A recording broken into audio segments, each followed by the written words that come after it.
Hello everyone. सलाम, नमस्ते, सत श्री अकाल। देखा अभी आप लोगों ने, अकेले बंदे ने बिना किसी पार्टी के, बिना किसी भी एक तरह से पॉलिटिकली नेशनल पार्टी में इन्वॉल्व हुए बिना पूरी दुनिया पागल कर रखी है। अभी आपने देखा। और अभी यह है कि सर को हम अपने साथ बहुत जल्दी इंटरव्यू में, पॉडकास्ट में जोड़ने का ट्राई करेंगे और फिर तब हम बात करेंगे सर से डिटेल में, सर की क्या चुनाव की तैयारी है, किसको सर अपना स्ट्रॉन्ग अपोनेंट मानते हैं। और तब तक देखते रहिए मीटअप में भैया।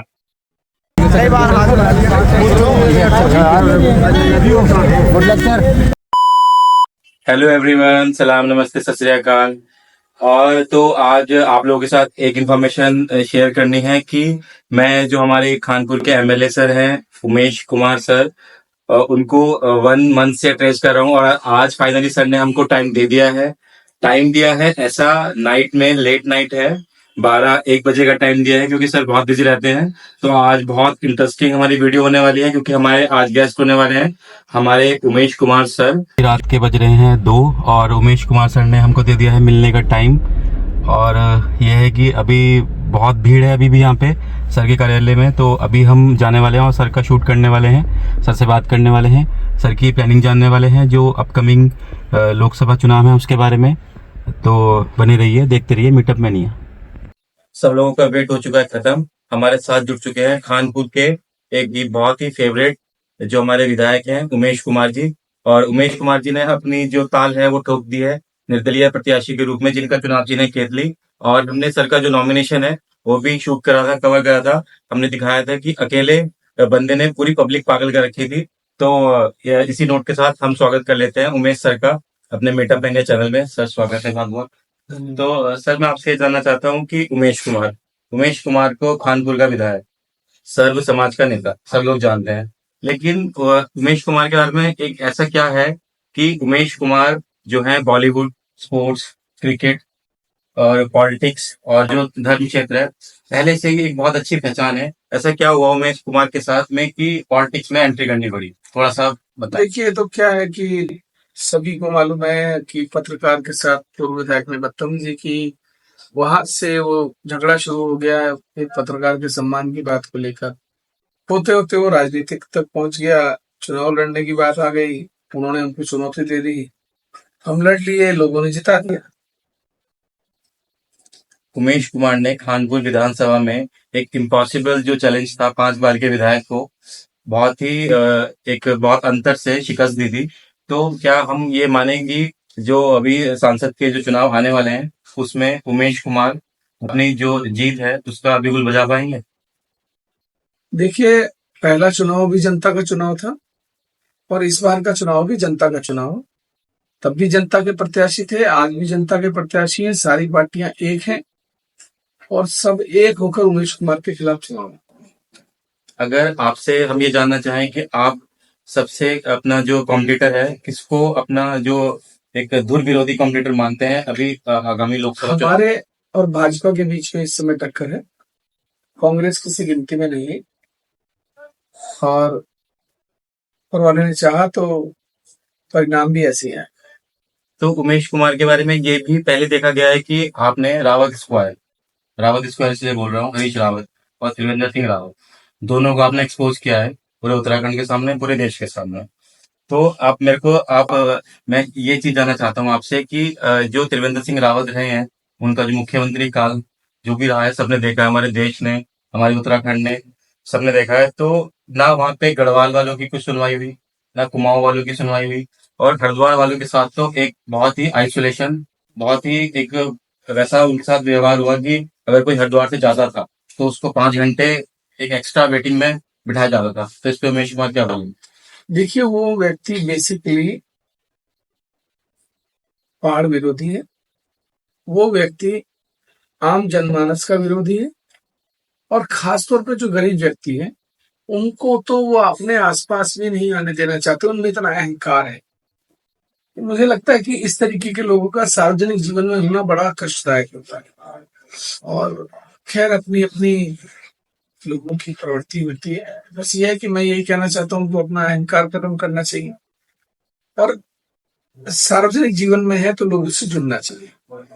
त्रिवेंद्र सिंह रावत की गवर्नमेंट जब थी, जब वो मुख्यमंत्री थे, उनके समय में जो हमारे हरिद्वार के युवा थे, जो वीडियो भर्ती हो, बीपीडीओ हो, या यूपीसीएल, पिटकुल, जेई की भर्ती हो, लेक्चरर की भर्ती हो, सारी भर्तियां फंसी हैं कोर्ट में, या फिर जो भी है धांधली में फंसी हैं। तो जो युवाओं के साथ, हरिद्वार के युवाओं के साथ जो छल हुआ, हरिद्वार के जो परिवारों के साथ छल हुआ, उसको अगर आने वाले चुनाव में उमेश कुमार सांसद बनते हैं, तो फिर कैसे वो डैमेज कंट्रोल कर पाएंगे? देखिए, मेरा कहना है कि जो स्थानीय उद्योग हैं, उनमें 70% स्थानीय युवाओं को रोजगार मिलना चाहिए। बाहर से लेबर आती है, दूर दराज से लोग आते हैं, उनको वो अपने आप सस्ती लेबर के तौर पर रख लेते हैं। और मुझे लगता है कि लगभग 70 से 80% बाहर के लोग स्थानीय उद्योगों में काम कर रहे हैं।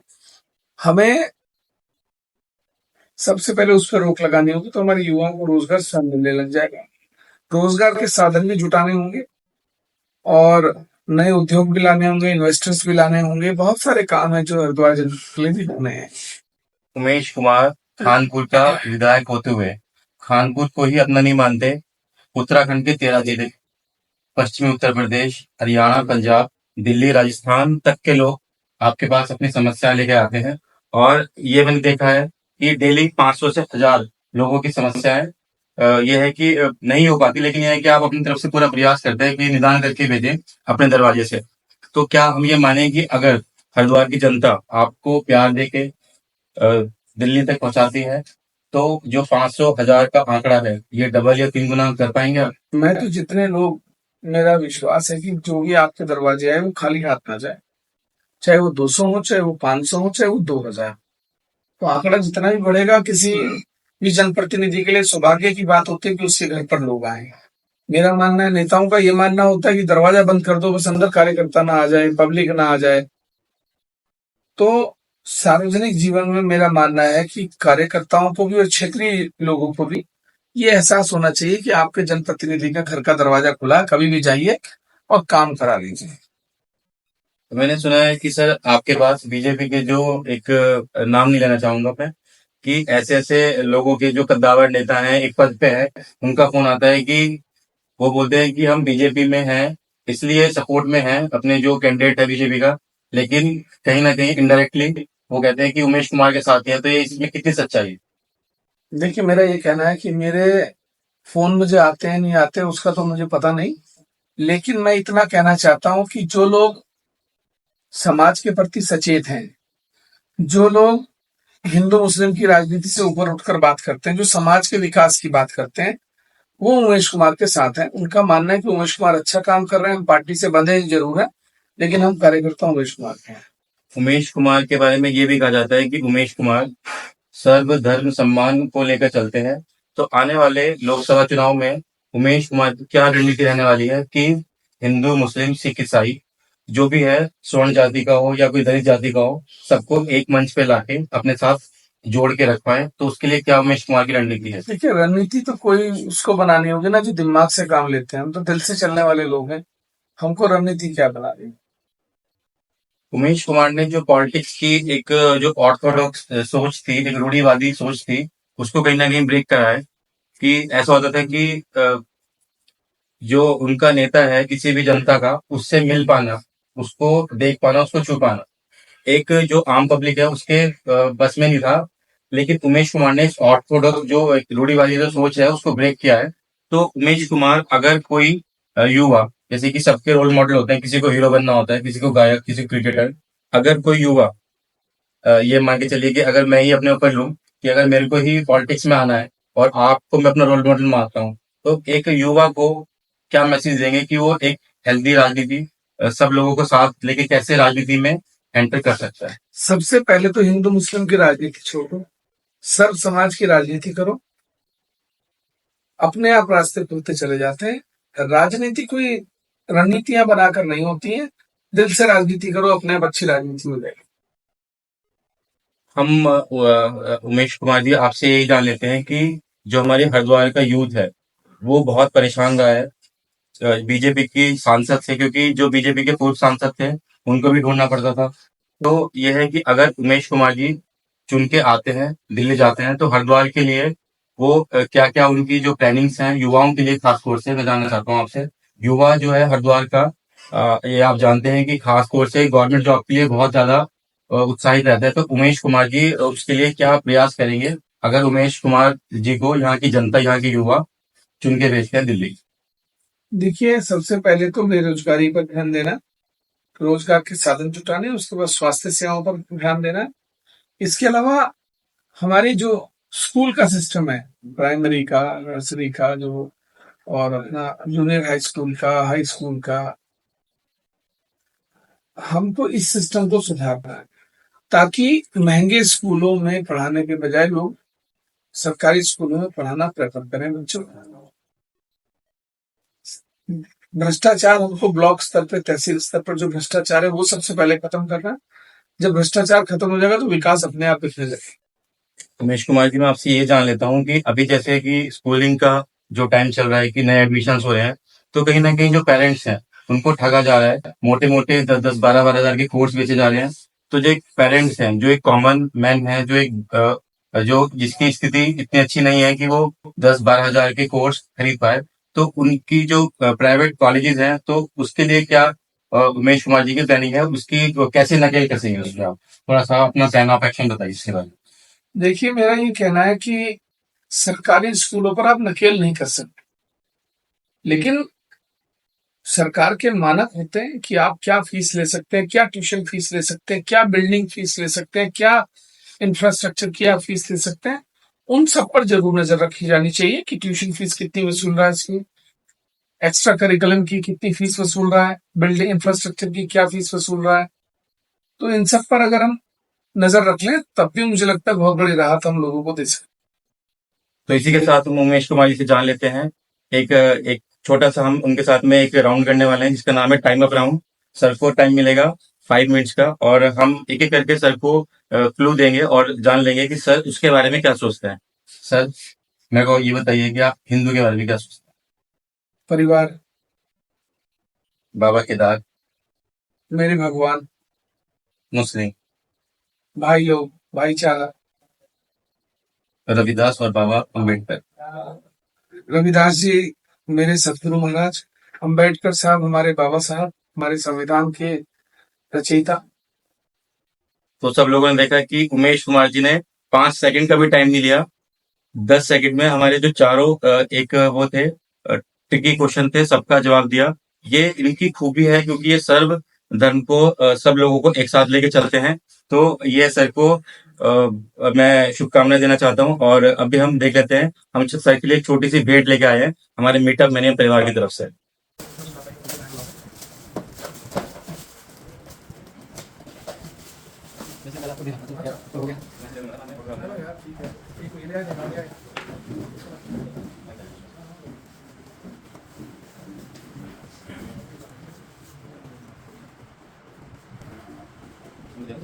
बस अब तो दे दिया तो दे दिया।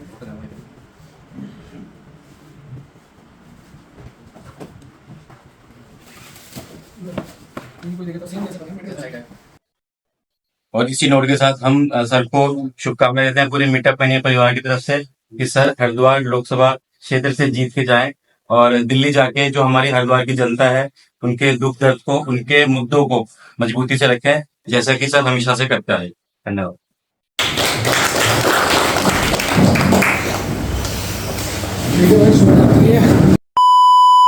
तो गाइस, रात के बज रहे हैं 2:30 और हम लोग अभी जस्ट निकले हैं सर से बात करके, सर का पॉडकास्ट करके।